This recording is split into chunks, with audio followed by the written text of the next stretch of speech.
Mushroom fried rice ఎలా చేసుకోవాలో చూద్దామండి. ముందుగా స్టవ్ ఆన్ చేసి ఒక ప్యాన్ పెట్టుకొని ఆయిల్ వేసుకోవాలి. ఆయిల్ వేడెక్కిన తర్వాత ఆవాలు, ఆనియన్స్, పచ్చిమిర్చి, కరివేపాకు వేసి ఆనియన్స్ పచ్చివాసన పోయేంత వరకు వేయించుకోవాలి.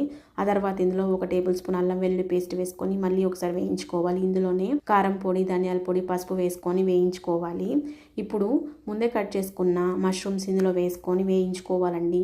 మష్రూమ్స్లో కొద్దిగా సాల్ట్ వేసుకొని మష్రూమ్స్లో నుంచి వాటర్ రిలీజ్ అయ్యేంత వరకు మష్రూమ్స్ని అయితే కుక్ చేసుకోవాలండి.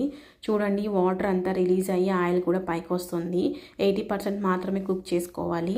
ఇప్పుడు మనము ఈ మష్రూమ్స్లో ఒక 2 టేబుల్ స్పూన్స్ వరకు బటర్ అయితే వేసుకుందాము. బటర్ అంతా బాగా మెల్ట్ అయిపోయేంత వరకు మష్రూమ్స్ని ఫ్రై చేసుకున్న తర్వాత ముందే ఉడికించి పెట్టుకున్న రైస్ అయితే వేసుకొని పైన కొద్దిగా పెప్పర్ పొడి అయితే వేసుకోవాలండి. వేసుకున్న తర్వాత బాగా మిక్స్ చేసుకోవాలి. మష్రూమ్స్, రైస్ అంతా బాగా పట్టే విధంగా మిక్స్ చేసుకున్న తర్వాత ఫైనల్గా కొద్దిగా కొత్తిమీర వేసుకుంటే మష్రూమ్ ఫ్రైడ్ రైస్ అయితే రెడీ అయిపోతుంది.